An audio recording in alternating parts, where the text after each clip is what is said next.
Descuidado ou impensado, não quis apenas ser gentil ou educado, mas deixou claro que havia algo importante a ser feito.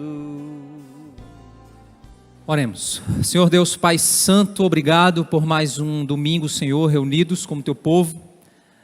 Que o teu Santo Espírito nos capacite, Pai, a falar a tua verdade, Senhor, nos capacite a entendermos a dinâmica da tua palavra, a dinâmica da liderança segundo a tua palavra, Senhor. Que o teu Espírito Santo nos capacite e nos oriente.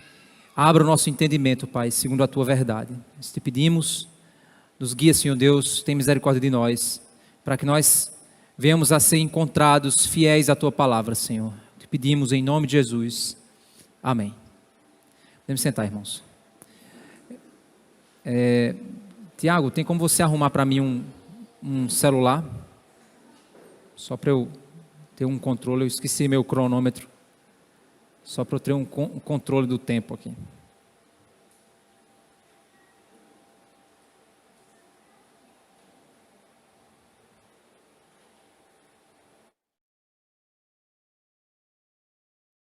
Oi. A nossa mensagem hoje, o título dela é Líderes segundo o coração de Deus.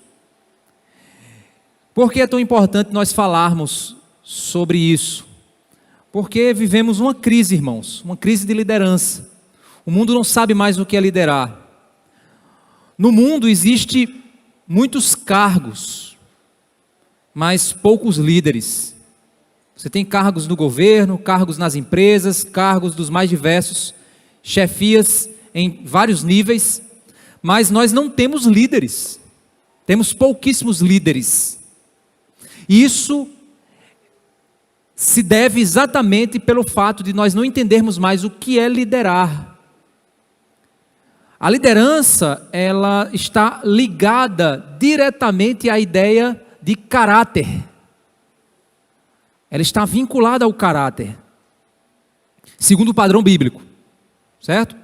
E nós precisamos então, como igreja, entendermos esse padrão, para a gente poder de fato entender o papel do líder, como apontar para esses líderes segundo o coração de Deus, e entender o que Deus quer fazer por meio desses líderes em nosso meio.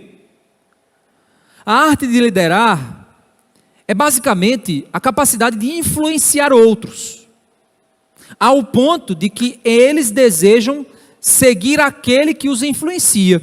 Isso é liderança. Se você não influencia ninguém, você não é um líder. A liderança é o poder de influenciar. O movimento da igreja, ela se dá por meio de lideranças. Foi assim que Deus escolheu. Deus escolheu realizar o movimento do seu povo, chamando líderes para estar à frente do povo. Você vê isso na Bíblia inteira, né? Você vê Moisés, você vê Eliseu, os profetas, Elias, você vê vários homens que eram líderes que de alguma forma conduziram o povo de Deus. E o movimento da igreja não é diferente. O movimento da igreja se dá também por meio das lideranças, dos seus líderes. Não porque os líderes, eles são hierarquicamente superiores, porque o padrão bíblico de liderança não é o padrão do mundo a respeito da liderança. O mundo acha que o líder é o cara que está ali para ser servido por todo mundo, está numa posição superior, mas o padrão de Deus, do reino de Deus, é exatamente o contrário disso. Jesus, ele disse que maior é aquele que serve. Se você quiser ser maior, você deve servir a todos. E Jesus se colocou como o maior dos maiores, pois ele se colocou como o servo dos servos. Ele se colocou como aquele que serviu ao ponto de entregar-se por aqueles a quem ele servia. Por isso ele se torna o maior dos maiores no reino de Deus, porque ninguém se entrega como ele se entregou. Então, precisamos entender que a liderança não é uma posição hierárquica. A liderança é um chamado ao serviço, a um serviço que influencia. Então, dentro da igreja, Quanto maior o cargo, vamos botar entre aspas, cargo, maior é o serviço, maior deve ser a entrega. É assim que funciona. Um líder que não se entrega, ele não está liderando. Ele precisa servir e se entregar. E quanto mais pessoas você lidera, mais pessoas você deve então se entregar no serviço. É assim que funciona a liderança segundo a vontade de Deus. Paulo, certa vez, ele disse: sede meus imitadores, como eu sou de Cristo. Paulo, ele não diz isso porque ele era perfeito. Não é isso. Mas porque ele era um líder. Ele era um líder que influenciava, mas ele era influenciado por Cristo. E ele desejava influenciar como Cristo. E ele diz: me imitem como eu, sejam influenciados por mim, como eu sou influenciado por Cristo. Eu busco imitá-lo, me imitem na forma com a qual eu busco imitar o Senhor. Sede meus imitadores, como eu sou de Cristo. Por isso, irmãos, nós precisamos de mais líderes que amem o Senhor, que se deixam ser influenciados fortemente por Cristo, ao ponto de que esses homens se enchem tanto de Deus, que naturalmente eles transpiram em sua influência. Precisamos de líderes apaixonados pela causa do Evangelho, que apaixonam por sua paixão, que queimam os corações por queimar os seus corações. Precisamos de pessoas assim nesse mundo. E Deus chama homens a fazerem isso. Mas Deus não está chamando homens perfeitos, não é isso. Mas Ele está buscando seguidores perfeitos do Senhor. Aqueles que buscam seguir ao Senhor com todas as suas forças. A Bíblia, ela já nos ensina sobre isso. Nós precisamos entender o padrão bíblico de liderança, porque a Bíblia nos mostra. Nós devemos então pensar nos líderes da obra do Senhor. Nós temos que entender, e vamos ver aqui, que liderança não é posição hierárquica, não é um cargo que você use para seu benefício, não é para você aparecer. Se você quer aparecer, põe uma melancia na cabeça e vai para a Praça da Bandeira. E aí você vai, o povo vai ficar olhando para você lá. Você vai aparecer, vai ter muita gente olhando para você. Liderança não é para isso. Não é para massagear o teu ego, é responsabilidade. Quem lidera sabe o peso que carrega. O verdadeiro líder sabe o peso que carrega. Não são pessoas que querem receber aplausos. Essas pessoas não são líderes. Eles estão ali usando o cargo para benefício próprio. Os líderes não são assim. Líderes segundo o coração de Deus, nós vamos ver aqui o padrão definido por Deus para a liderança. Mas precisamos entender então que uma igreja bíblica tem líderes bíblicos. E líderes bíblicos fazem uma igreja bíblica. Ambos servem honrando ao Senhor, a vontade do Senhor. A igreja reflete o caráter do líder. E o líder reflete aquilo que a igreja acredita ser liderança. Precisamos entender isso. E aí quando nós pensamos em liderança, a gente vai entender aqui hoje que tem pessoas que acham que ser chamado por Deus é uma coisa mística. Não é? Você vai ter um sonho, vai acordar de repente, aí vai ter uma nuvem no céu amarela que vai apontar e uma seta dizendo: é você, meu filho, que eu te escolho. Não, irmãos, não confunda espiritualidade com misticismo. Uma coisa não tem nada a ver com outra. Nós vamos ver que o chamado que Deus dá, ele se dá por meio da confirmação da igreja. A igreja ela é quem confirma o chamado do vocacionado. A igreja é quem confirma as suas lideranças. Não porque a igreja define, mas porque a igreja apenas liga na terra o que já foi ligado no céu. Ela apenas confirma, evidencia, ela apenas confirma as evidências de Deus. E para isso Deus apresenta quais são as evidências de uma liderança. Não procure em líderes uma auréola na cabeça deles, porque você não, oh Deus, me mostra a auréola na cabeça do líder para eu saber que aquele é o líder. Não. Na prática, de maneira muito simples, a liderança bíblica se apoia em 95% no caráter. Caráter. Não habilidades. Caráter. Hoje as igrejas escolhem por habilidades, não por caráter. Esse é o grave problema, porque temos vivido crise de liderança dentro das igrejas. Porque a igreja olha para o cara é simpático, conversa bem, é descolado, sabe ensinar legal e tal, e tal, e tal. Escolhe o cara como líder. Põe o cara em evidência. A vida do cara é um caos. O caráter dele não aponta para nada além daquilo que o mundo faz. Ele não é uma influência positiva dentro da igreja. Ele é uma influência para o mal. Por quê, irmãos? Porque liderança ela pode se dar para o que é bom e ela também pode se dar para o que é mal. O líder ele influencia, um líder bom influencia pessoas na direção do bem. Um líder mau influencia pessoas na direção do mal. Olha Adolf Hitler, o que foi que ele fez? Fácil. Muitos líderes lideraram pessoas para o erro, para o mal. Por isso, irmãos, a figura da liderança ela é uma figura extremamente importante em uma comunidade. Sabe por quê? Porque a figura da liderança, ela nasceu no coração de Deus para a sua igreja. Abram suas Bíblias em Jeremias capítulo 3, verso 15.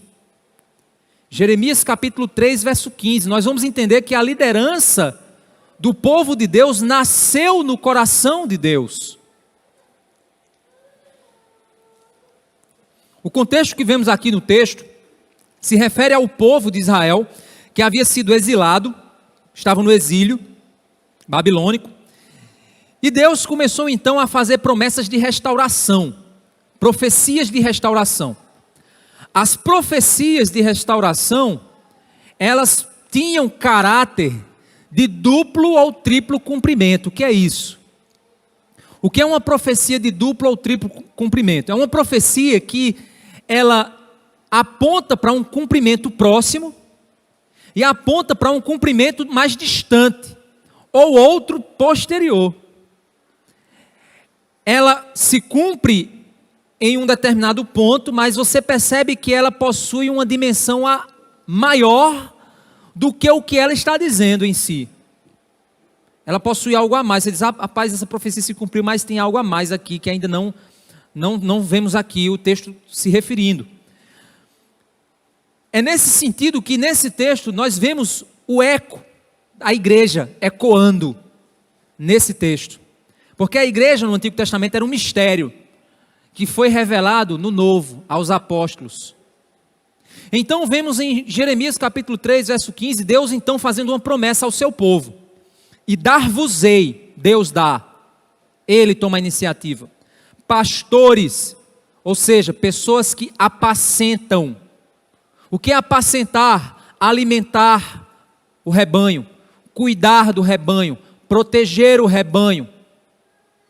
Num determinado momento dar a cajadada, em outro momento curar as feridas, aconselhar, acompanhar, guiar, liderar, alimentar, proteger. Isso é apacentar. Quem apacenta são pastores. E aí, Deus então promete ao seu povo, eu dar-vos-ei pastores, segundo o meu coração. Ou seja, esses homens irão refletir a minha vontade para liderar vocês.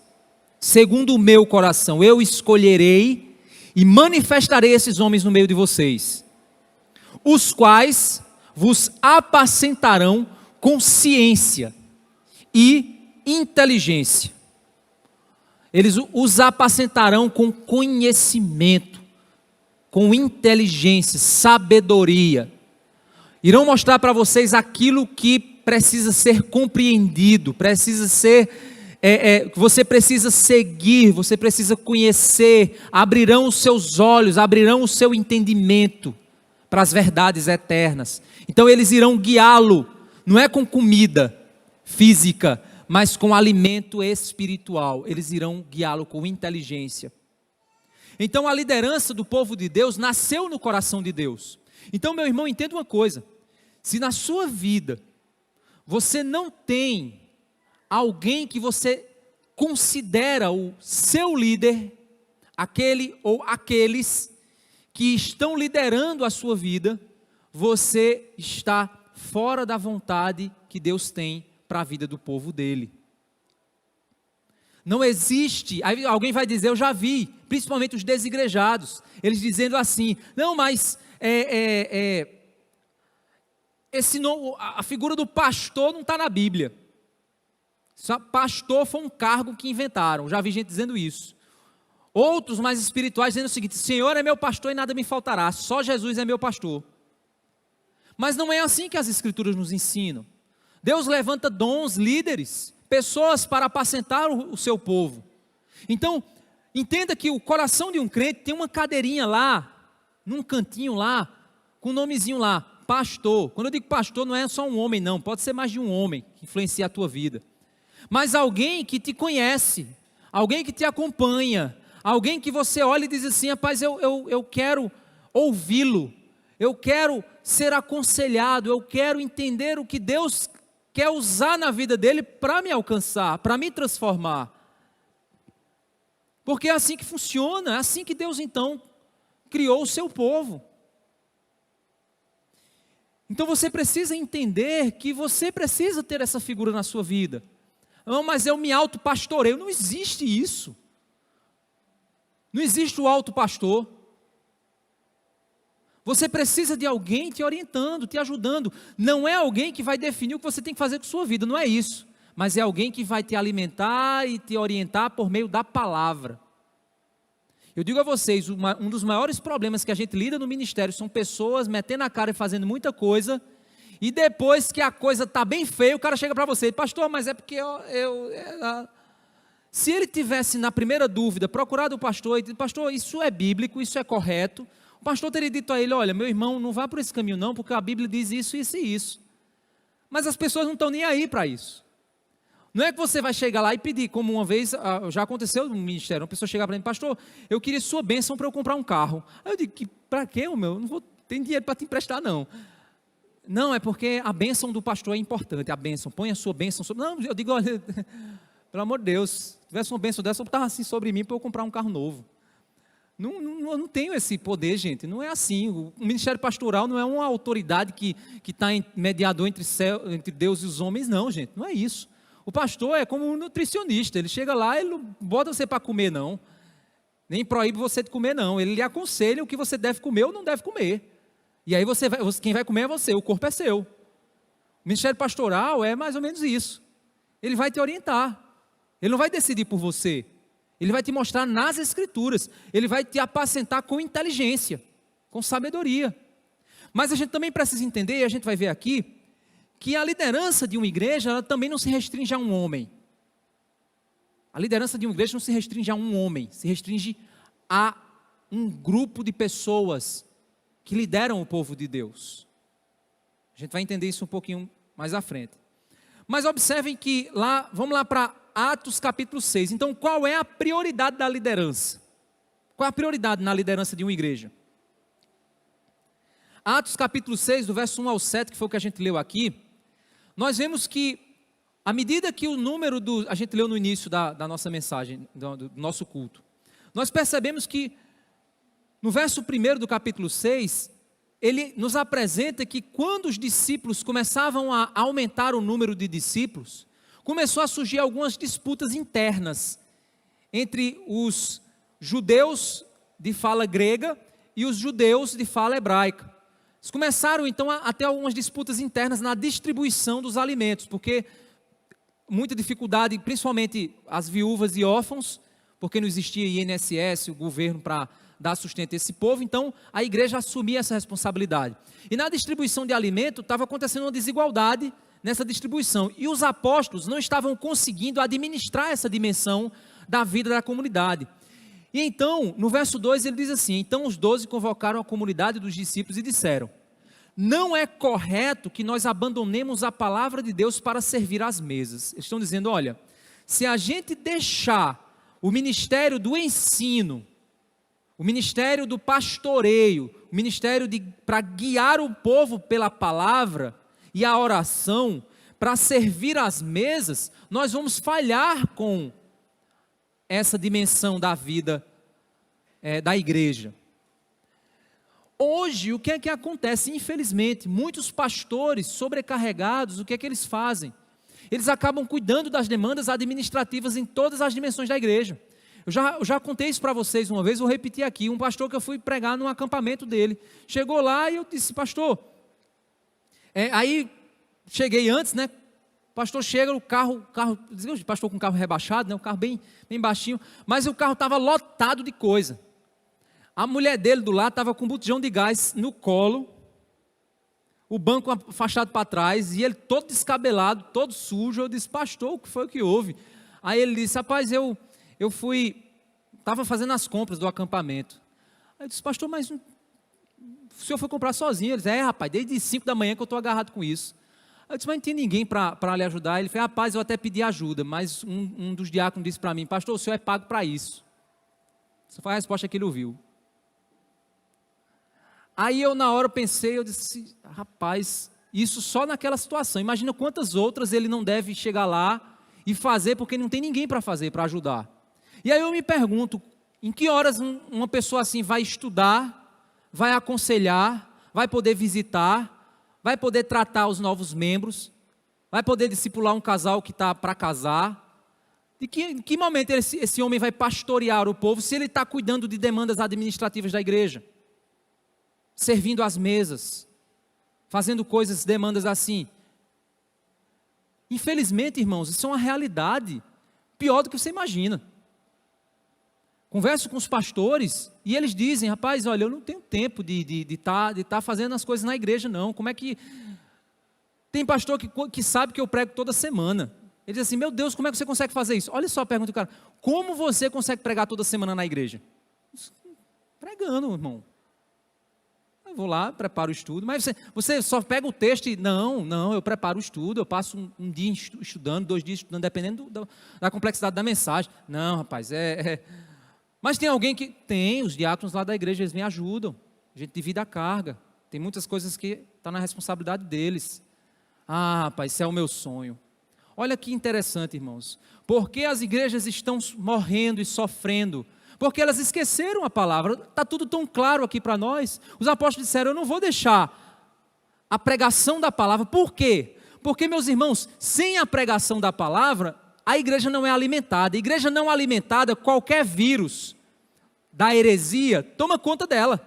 Entra e ela não sabe nem que está ali. Não sabe nem que está errada. Por isso que lá vem um pastor de novo. Ano passado ele pregou sobre isso, lá vem ele pregar de novo. Claro, todo ano eu tenho que pregar sobre isso, para a gente refletir sobre a escolha das nossas lideranças. Para quê? Para a gente poder identificar se nós estamos no rumo ou estamos nos desviando. Porque a maioria das pessoas hoje, igrejas escolhem diácono, porque o cara é empresário, porque o cara tem dinheiro, porque o cara é político, porque o cara tem uma determinada influência, poder aquisitivo, poder social. Esquecem-se completamente dos padrões bíblicos. E o pastor é o quê? É uma mera figura para tirar foto. Ele não prega, ele não ensina, ele não aconselha, ele não visita, ele não faz o que tem que fazer. E aí nós temos igrejas doentes. Igreja doente não sabe escolher liderança. Aí o ciclo permanece. E o pior de tudo é quando você tem famílias que dominam a igreja. Aí a coisa fica feia. 2 ou 3 famílias grandes dominam a igreja. Não fica um pastor nela. Conheço um caso de um pastor que chegou para mim e disse, rapaz, eu não sei o que eu faço. O que foi, pai? Digo, olha, está difícil a situação. Ele assumiu a igreja, quando chegou lá, tinha uma mulher que é diretora da escola dominical. A mulher ganha o salário do pastor. Só para dar aula. Aí ele perguntou, por que você faz isso? Ela disse, não, é porque o pastor anterior tinha um emprego. Então eu estava desempregada, assumi, aí a mulher dominava tudo na igreja. Tudo ela dominava, ela se metia em tudo.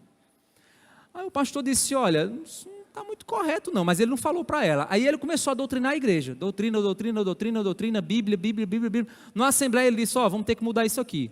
A mulher revoltou-se, só que a igreja já estava vacinada. Com o tempo ele descobriu que a mulher já tinha derrubado 3 pastores já, antes dele. Porque o cara chegava e quando o cara ia corrigir, batia, aí entrava política, disputa política. Não era Bíblia, era política. Bum, bum, bum, vamos formar um grupo aqui para derrubar, para não sei o que lá, para tirar, para botar, para não sei o que lá. Gente, isso é a doença da maioria das igrejas hoje em dia. Estão doentes. Não fica um pastor nela. E quando o cara chega, que o cara quer pregar a Bíblia, a igreja bota o cara para fora. Porque ela não quer isso. Irmãos, isso é uma crise. E aí nós vemos exatamente a visão dos apóstolos aqui. Olha, nós não podemos abandonar a palavra, porque a palavra é quem sustenta a igreja. Não podemos fazer isso. Agora entenda o seguinte, eles não desprezaram o serviço.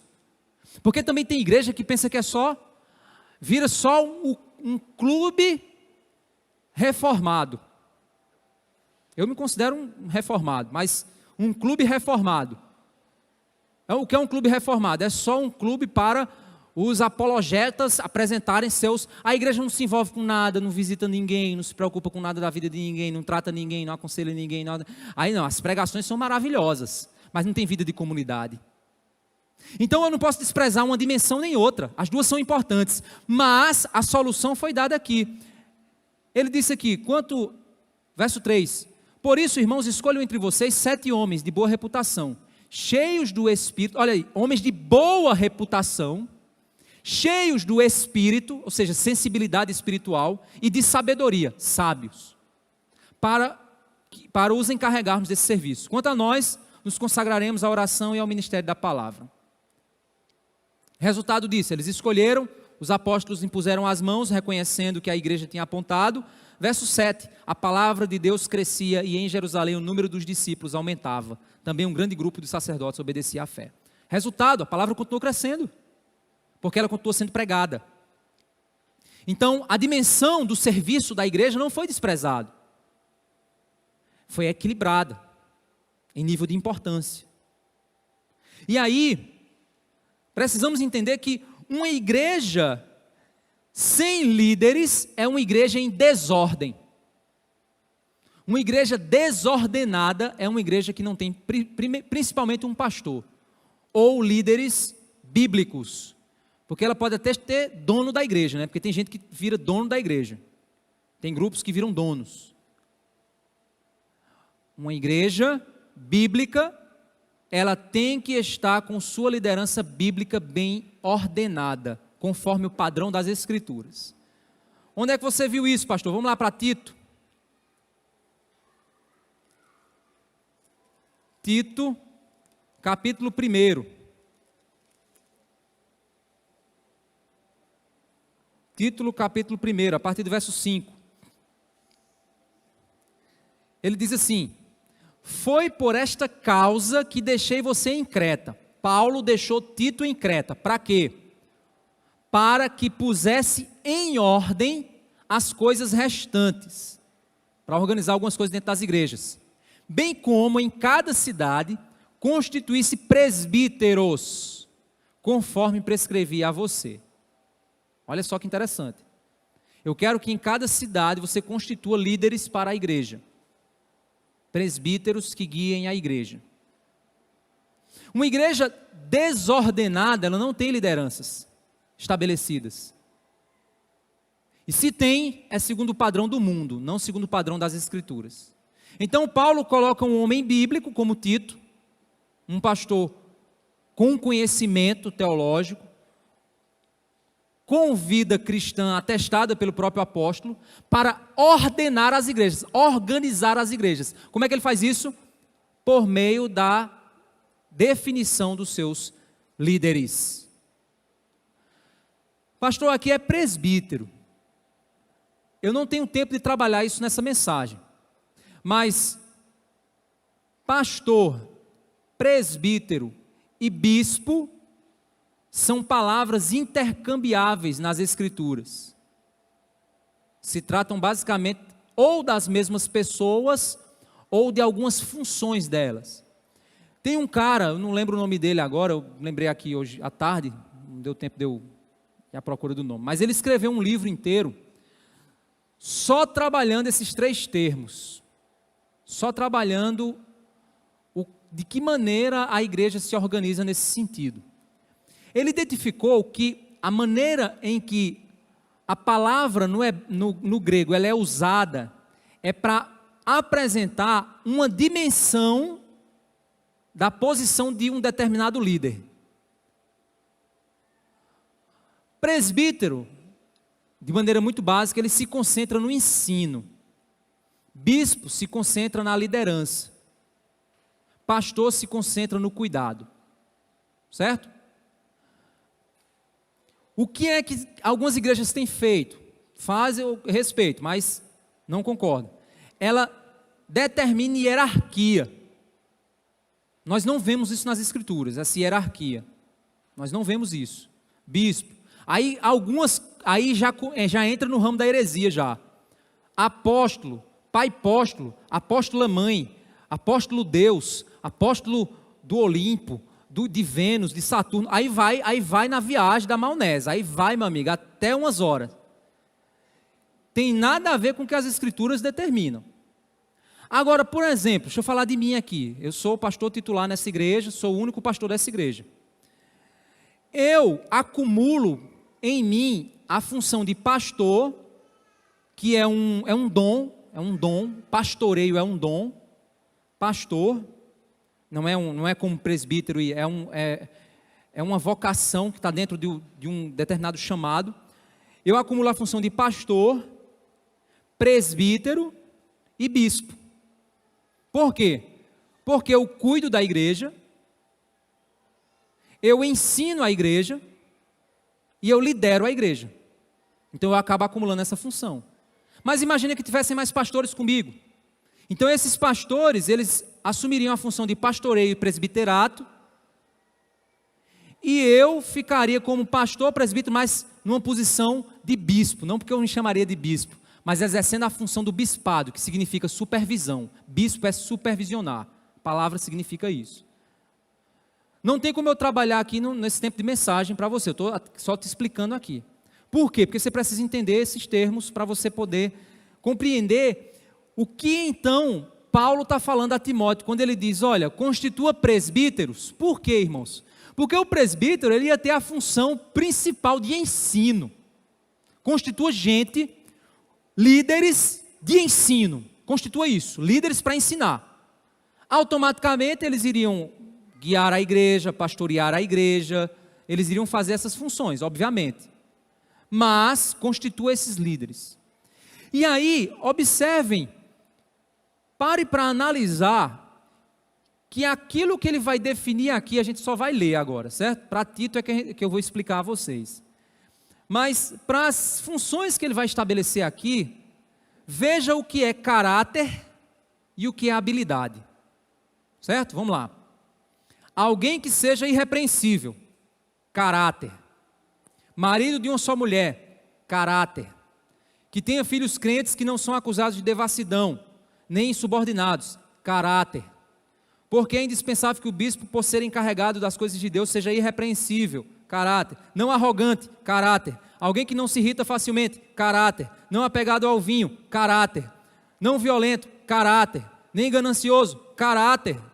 Pelo contrário, o bispo, aí ele já mudou, o bispo deve ser hospitaleiro, caráter. Amigo do bem, caráter. Sensato, caráter. Justo, caráter. Piedoso, caráter. Deve ter domínio de si, caráter. Ser apegado à palavra fiel, caráter. Que está de acordo com a doutrina. Aí já começou a chegar a habilidade, conhecimento, habilidade, doutrina. Para que possa exortar pelo reto ensino, conhecimento, a habilidade, e convencer os que contradizem este ensino. Isso é, se você observar, como eu devo identificar uma liderança espiritual da minha igreja? 95% caráter, 5% habilidade. É assim que você identifica uma liderança, segundo o padrão de Deus. Mas vamos agora refinar esse processo, vamos lá para 1 Timóteo. Só é você voltar aí, 1 Timóteo.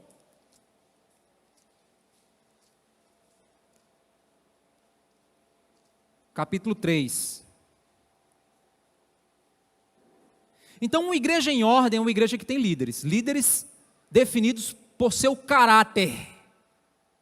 Não pela posição social, pela influência, pelas amizades, porque o cara é legal, é descolado, é desenrolado. Nada disso. Caráter diante de Deus e diante dos homens. 1 Timóteo capítulo 3, então, ele diz assim, ó,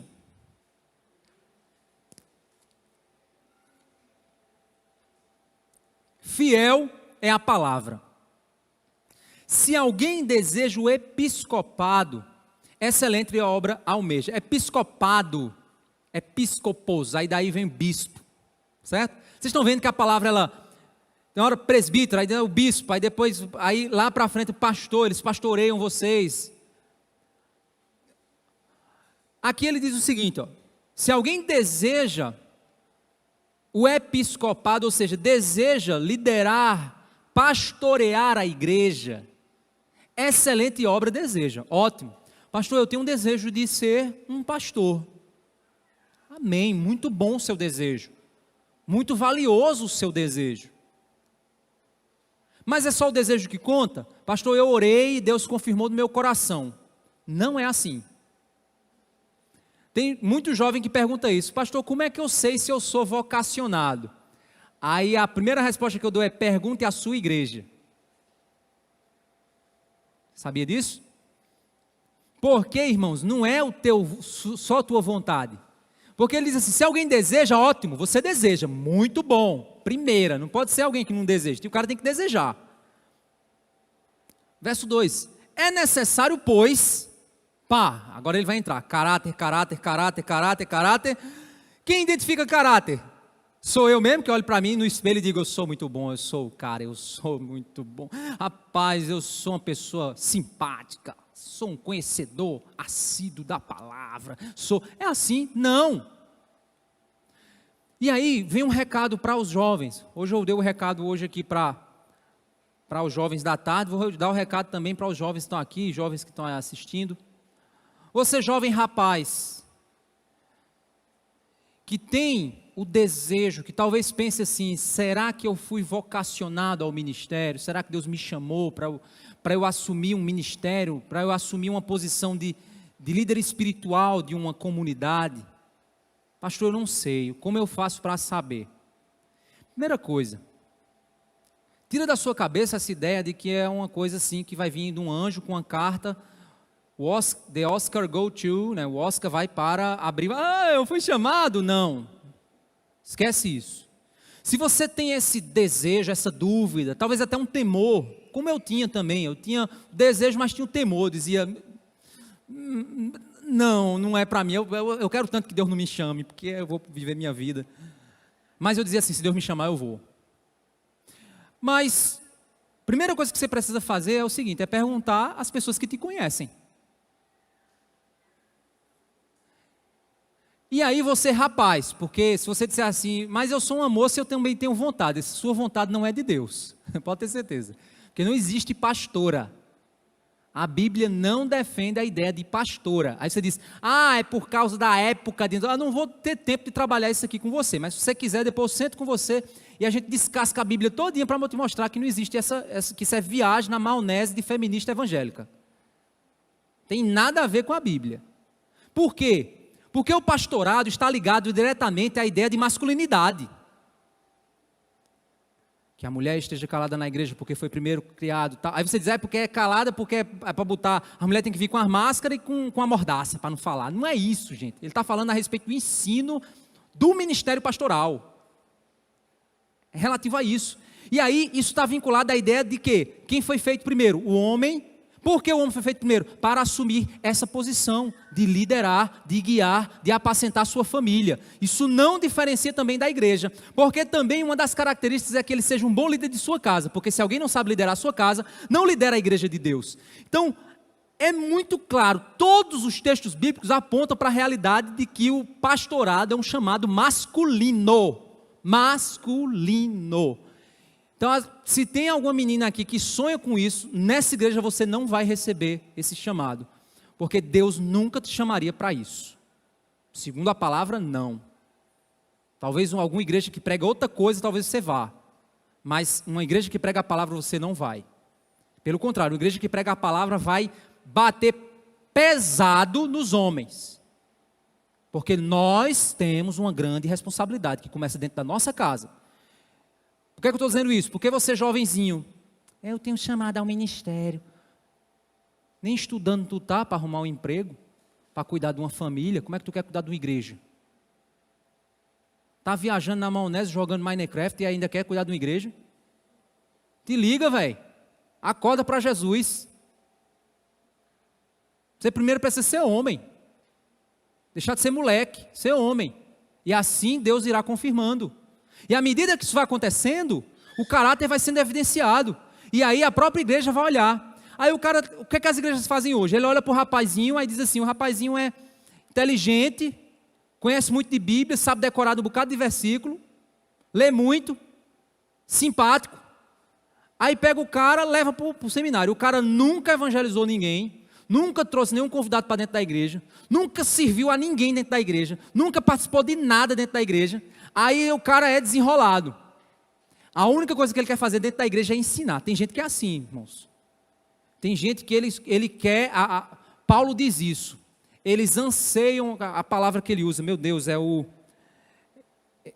a evidência. Paulo usa uma palavra bem interessante, se alguém lembrar aí dos que, eles anseiam fugiu a palavra, a evidência, eles querem a evidência, e aí a posição de evidência para eles é isso aqui é evidência, eu falo o que eu quero, o que eu penso, todo mundo escuta, calado aí, tá. Ele acha que é assim. Aí ele quer chegar já na igreja, já ensinando, já dando aula, já não sei o que lá, mas nunca deu um prego numa barra de sabão para ninguém. E isso é muito sério. Porque a posição de ensino é uma posição de grande responsabilidade dentro da igreja. Para ninguém estar ensinando bobagem. O pastor ele só chama 2 ou 3 para pregar. Claro, é uma responsabilidade minha. Se eu chamo alguém, eu estou passando o meu bastão para ele. O que ele fizer ali, o raio de Deus vem na minha cabeça. Então é minha responsabilidade saber quem eu ponho aqui. Não é para te agradar, não. E se você está com raiva, vai embora para outro canto. Mas aqui, sob essa responsabilidade minha, não vai acontecer assim. Porque eu sei o peso desse chamado. E aí, vem as características. Quais características você, jovenzinho, rapazinho, você quer? Primeiro, o que é que você precisa pensar? É necessário que o bispo seja irrepreensível. O que é irrepreensível? É uma pessoa de uma vida, de um estilo de vida, que ele consegue repreender sem ser repreendido. Deixa eu te dar um exemplo. Imagina o pai alcoólatra, chega para o filho e diz assim, para de tomar cachaça, acaba safado. Ele vai olhar para o pai e vai dizer, e tu? O cara irrepreensível é aquele cara que nunca escuta, e tu? Ele nunca escuta isso. Ele vai chegar e vai dizer assim, olha, pare com esse pecado. Não é uma pessoa perfeita, gente, que não possui erros. Mas é uma pessoa que tem uma vida que você diz assim, você demora para encontrar alguma coisa para acusar. Até inventa coisa para acusar o cara. Ele passou na rua e não olhou para mim. Olha aí, tá vendo? Eu sabia. Esse cara fica caçando coisa para ver se encontra. Mas não é uma pessoa perfeita, entenda isso. É uma pessoa irrepreensível. Ponto. Esposo de uma só mulher. O que é isso? É alguém que valoriza o casamento, que entende a importância do casamento. Porque o marido deve amar a mulher como Cristo amou a igreja. Como é que eu vou falar do amor de Cristo se eu não amo a igreja que ele me deu, que é minha esposa? E aí? Deixa eu dizer uma coisa para você. Não escute um homem que não ama sua esposa, pois esse não sabe o que significa o amor de Deus. Por isso que é marido de uma só mulher, porque é um homem que entendeu a vocação do casamento, ama sua esposa, valoriza esse processo do casamento, valoriza isso, vive isso na prática, e por isso ele é de uma só mulher. Não, pastor, é porque ele está dizendo que é para você não ter mais de um casamento. Então se você não for pastor, pode casar com 2 mulheres ao mesmo tempo dentro da igreja? Não faz sentido isso. O que ele está falando aqui é claramente o quê? Não era defendida a poligamia. Ele não está falando de poligamia, ele está falando do fato do homem não ser recasado. O que é alguém recasado? Divorciou e casou de novo. Não, a pessoa que fez isso, ela não sabe o valor do casamento. Ela perdeu a noção do valor do casamento. Ela cometeu uma falha. Pode ser perdoada? Pode. Pode ser restaurada? Pode. Mas ela falhou nessa compreensão. E isso vai dar mancha para ela. Porque imagina um pastor recasado, chega para um casal e diz, não se divorcie não, cara. E você, pastor? Não, mas é porque foi um erro que eu cometi. Ah, eu também estou cometendo. Está entendendo a seriedade da coisa? Agora, se você está lá, pastor, 50 anos de casado, e chega assim e diz, não desista do seu casamento. Não, pastor, mas eu já estou casado há 50 anos, sei quais são as lutas, e eu digo a você que o casamento é obra do Senhor. O cara não tem mal o que dizer. Aconteceu de eu aconselhar casais mais velhos do que eu, e eles dizem assim, pastor, você tem quantos anos de casado? Aí na época eu tinha acho que, estou com 14 agora, tinha 10 anos de casado. Aí eu disse assim, eu tenho 10. Quando você chegar nos 30, converse comigo. Peraí, como é? Estou desqualificado? E imagina, se o cara me desqualificou pela minha experiência de casado, imagina o que é que o cara não faz. Se o cara já for casado pela segunda, terceira, quarta, quinta vez, como tem hoje muita igreja com pastor tricasado, tetracasado, octa casado. E aí, como é que vai ser? Olha aí. Boizinho, namorador dentro da igreja. Então fica aqui, fica ali, fica aqui, fica ali. Você, pastor, vai nada, tu vai ser pastel. Tu vai ser pastel. Cheio de vento dentro. No máximo queijo. Na cabeça. Esposo moderado, sensato, modesto, hospitaleiro, apto para ensinar. O que é aptidão para ensino? Uma pessoa uma vez mandou uma pergunta para mim, pastor, eu estou pensando em ir para outra igreja. Eu disse, por quê? Ele disse, porque o meu pastor, ele não sabe ensinar a Bíblia. Aí eu digo, como assim? Ele disse, olha, ele mesmo reconhece que o chamado dele é para pastorear, não para ensinar. Aí eu digo, meu Deus! Como o cara pastoreia, diz que pode pastorear sem ensinar. Não existe isso, irmãos. Não é porque o meu chamado é de mestre e o meu chamado é de pastor. Não existe isso. Não existe essa desconexão. Quem inventou essa desconexão? Agora existem pastores que têm uma capacidade mais teológica do que outros, de discussão mais profunda, mas a capacidade de ensinar é inerente ao ministério. Eu não tenho paciência de ensinar a ninguém não. Então não entre no ministério, meu amigo, porque a coisa mais terrível do mundo é você falar 200 vezes uma coisa para uma pessoa e depois ver o cara cometendo o mesmo pecado. Você diz assim, meu Deus do céu, eu vou desenhar agora. O que é que eu desenho? Então tem que ter aptidão, paciência, para ensinar. Apto para ensinar. Essa característica você não vê lá no diácono. A gente vai olhar aqui. No diácono você não vê isso. Pastor, mas aí o diácono não pode ensinar? É óbvio que pode, irmãos. Mas a ele não é cobrado isso para a função de diácono. Está entendendo? Para a função de diácono não é cobrado. Mas se ele sabe ensinar, ótimo para a igreja. Bênção. O cara vai servir, mas ao mesmo tempo vai poder ensinar também. Tem habilidade para isso. Vamos usar as habilidades. Mas ele só pode ensinar se for diácono ou se for pastor da igreja. Não, outros irmãos têm chamado ao ensino também. Mas o ensino tem que vir acompanhado de piedade. Coisa que eu já conversei com o Ledo. O Ledo não está aqui não. Eu já disse, Ledo, olha, pessoas que não fazem parte das reuniões dos homens não é para estar dando estudo não. O cara não vem nunca, aparece, dá um estudo e vai embora. Não é para estar dando estudo. O cara não valoriza aquele momento. Aí chega lá, feito Hernando Dias Lopes, né? Eu gosto muito dele, é uma pessoa, estou usando só o exemplo, né? O cara se acha o Hernando Dias Lopes, né? Chega lá de avião, de helicóptero, aí desce na reunião dos homens, dá o estudo dele lá, blá, blá, blá, blá, blá, blá, blá, aí depois vai embora, some de novo, ninguém vê mais. Igreja não é assim, meus irmãos. Você não é um pregador itinerante, você é parte do corpo. Participe da igreja, você receberá as oportunidades devidas segundo a vontade de Deus e os dons que Deus distribui. Validados pela liderança e pela visão da igreja. Entenda isso. Aí, ele continua dizendo, não dado ao vinho, nem violento, porém cordial. Inimigo de conflitos, não avarento, para ele não pregar por dinheiro. Que governe bem a própria casa, criando os filhos sob disciplina com todo respeito. Pois se alguém não sabe governar a própria casa, como cuidará da igreja de Deus? Ele não está falando de filhos perfeitos não, viu gente? Ninguém tem filho perfeito não. O único filho perfeito que teve foi Deus, que teve Jesus. Mas o resto não é não. Mas ele está falando de uma casa que você vê ordem. Filhos que você vê uma atitude de respeito. Você vê claramente isso. Quem é professor aqui sabe do que eu estou falando. Filhos bem criados, eles entendem a ideia de autoridade. Qualquer figura de autoridade de um local chega para o seu filho, se for professor, diz assim: fulano, pare com esse comportamento. Filhos bem educados, que têm pais bem atuantes na disciplina do Senhor, eles automaticamente, sim senhor.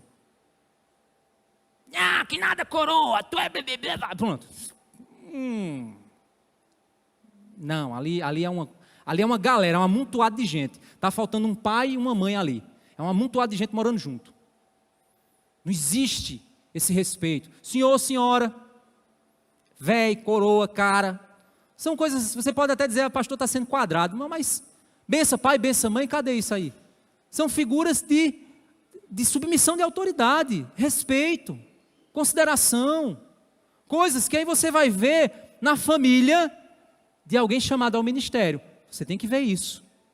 Porque se ele consegue criar seus filhos com essa reverência, com esse respeito, com esse estilo de vida, ele vai também levar para a igreja o mesmo padrão. É isso que ele está dizendo. Que o bispo não seja recém-convertido. Porque o recém-convertido, ele diz assim: fique cheio de orgulho e incorra na condenação do diabo. Recém-convertido, ele não tem noção do peso da responsabilidade do ministério. Então ele vai achar que ministério é a mesma coisa que chefia aí fora. Salário maior, todo mundo olhando para você e lhe babando. Não. O ministério não é isso. O ministério é entrar nos buracos piores que tem para ir atrás de gente.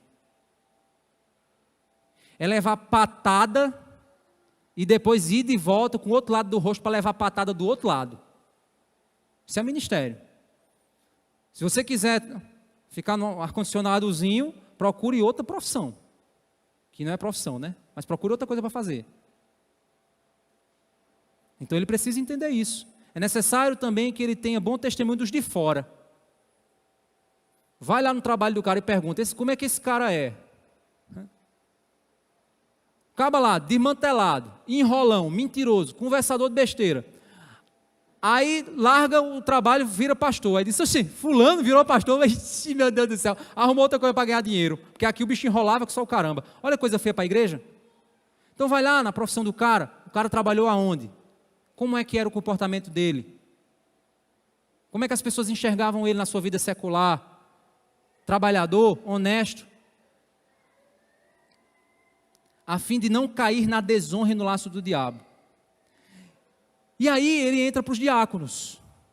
E aí, irmãos, a gente precisa entender que a posição diaconal, ela está naquilo que algumas áreas da teologia chamam de oficiais.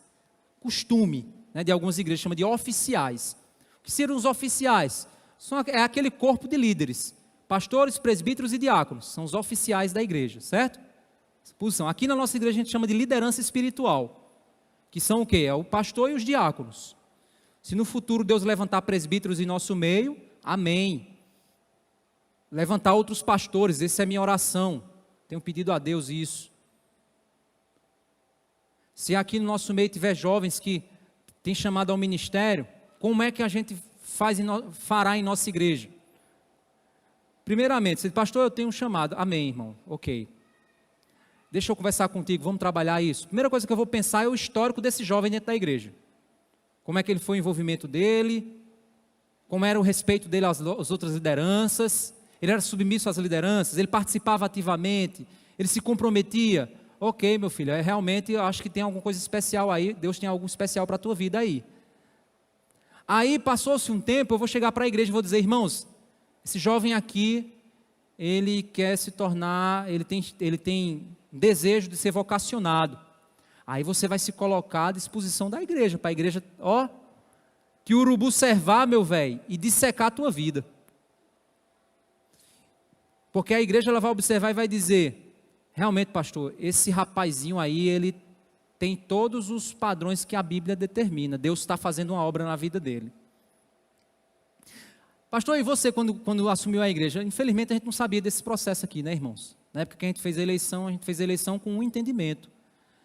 Mas eu louvo a Deus porque eu tenho buscado no Senhor, com sinceridade, não com hipocrisia, viver isso aqui na minha vida, aplicar isso aqui na minha vida. Por que eu digo viver sem hipocrisia? Porque não é uma máscara que você tem que colocar. O tempo vai mostrar, gente. Você pode pastorear por 5, 6, mas 10, 15, 20 anos, algumas máscaras vão começar a rachar. E a igreja vai dizer, esse camarada está vestindo máscara. Então, se você quer assumir o ministério, você está entendendo o peso da responsabilidade? Então, se o cara quer vir rebolar aqui na frente, meu velho, você vai rebolar em outro canto. Porque aqui você vai quebrar sua cara. E as esposas desses líderes precisam também entender que a família dela vai estar por escrutínio, vai estar sendo avaliada, observada. Ele está para servir o povo de Deus, como soldado. Então a mulher também tem que, para não ficar aquela disputa, de um lado a mulher quer uma coisa, o ministério quer outra, e fica puxando, principalmente no ministério pastoral. E aí ele diz assim, do mesmo modo os diáconos, é necessário que sejam respeitáveis. O que é isso?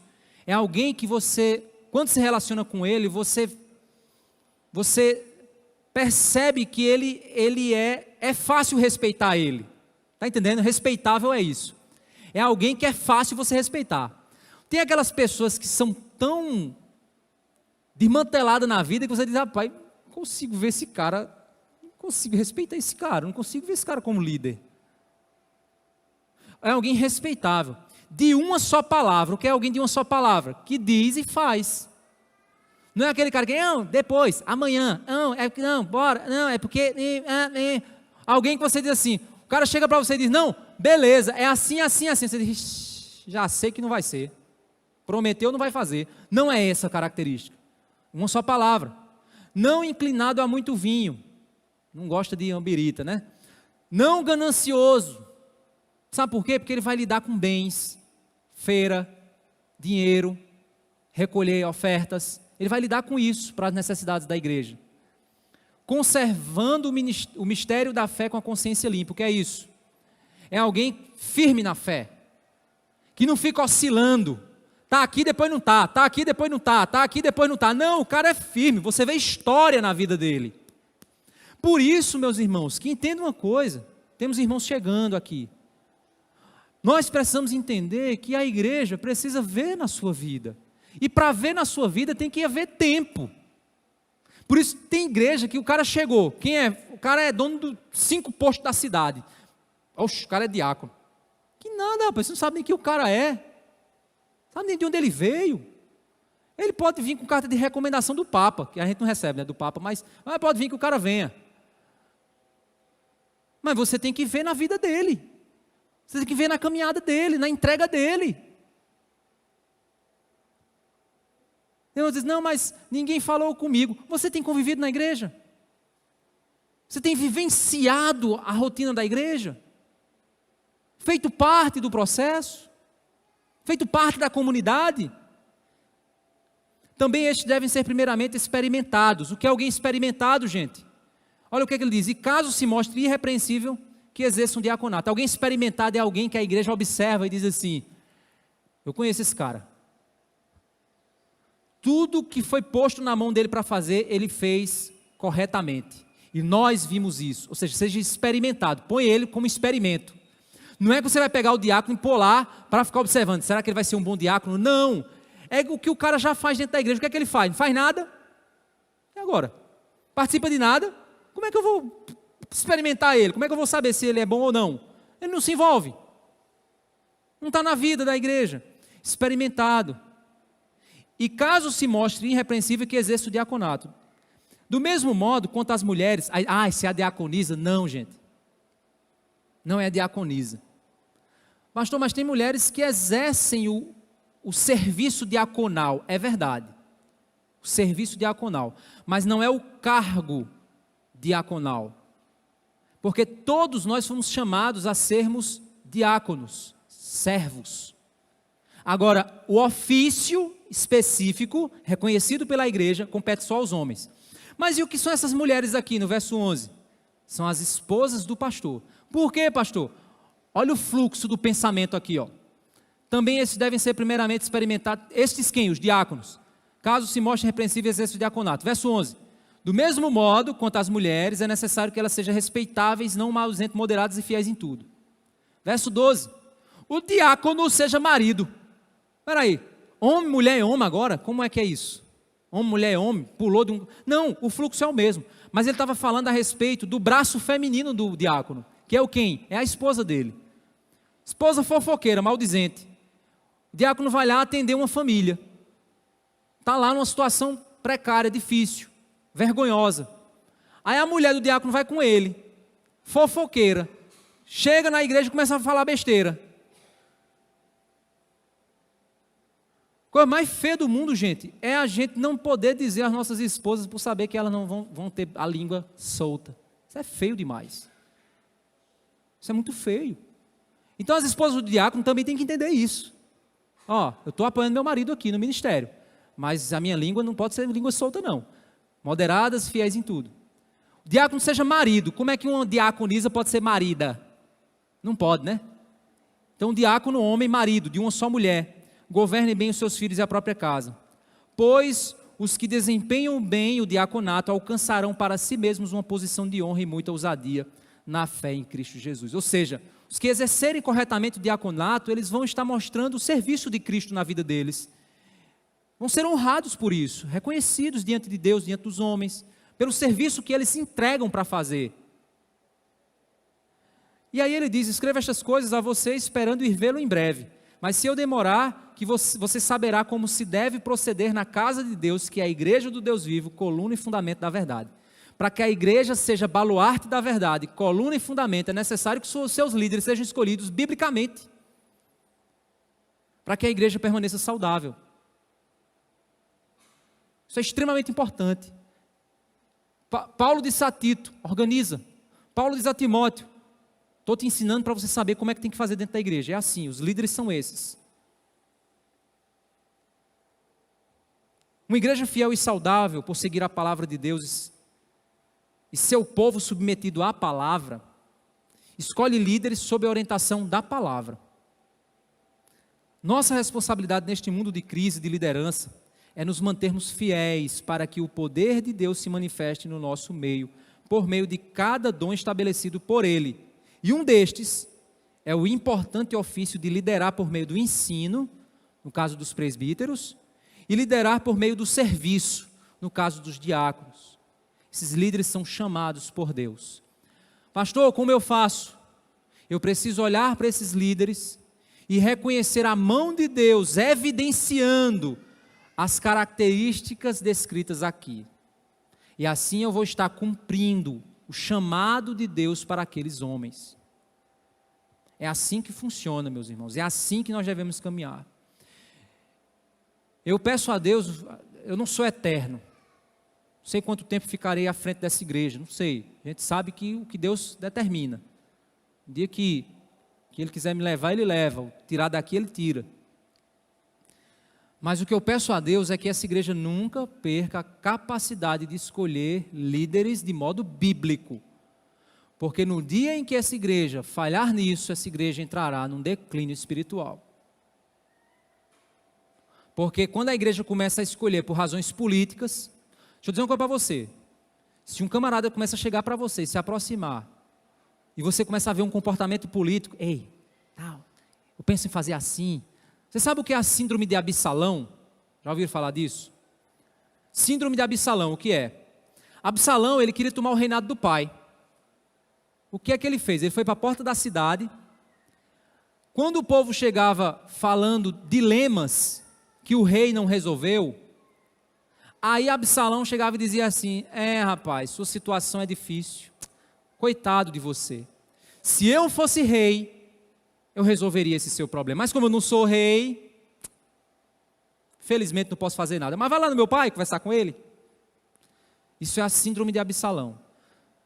Se uma determinada pessoa chega para você com essa síndrome, você já sabe exatamente que o caráter não chegou naquela pessoa. Meu irmão, qual é a tua luta? O que é que está acontecendo? Não, é isso, é isso. Vamos conversar com o pastor? Ou então, vai lá conversar com o pastor? Vai relatar a sua situação para o pastor? Ele não se coloca como o Messias prometido, que resolverá o problema. Não, ele se coloca como alguém que, deixa eu te guiar, te orientar. Isso só se dá por meio do convívio. A gente vai entender o caráter. E aí a gente vai ver se alguém realmente é um líder segundo o coração de Deus ou não. Uma igreja bíblica escolhe biblicamente porque ela entende que ela deve honrar a vontade de Deus. Uma igreja não bíblica, ela vai escolher conforme outros padrões mundanos e ela depois vai provar as consequências. Muitas igrejas estão provando isso, infelizmente. Então que Deus nos dê sabedoria. Vamos orar? Senhor Deus, Pai Santo, obrigado, Senhor, por Tua graça, misericórdia e bondade, Senhor. Nos ajuda a sermos fiéis, Pai, a entendermos a liderança, a missão da liderança, Senhor. Nos ajuda, Pai, a confirmarmos diante da Tua palavra os líderes que irão apacentar, guiar, dividir a carga, Senhor, para caminharmos juntos. Os jovens aqui, Senhor, que têm esse desejo no seu coração, que o Senhor esteja ajudando eles a confirmar biblicamente em suas vidas, Pai, caminharem corretamente, entendendo que a Tua palavra, Senhor Deus, é a verdade. Pedimos e agradecemos por tudo em nome de Jesus. Amém.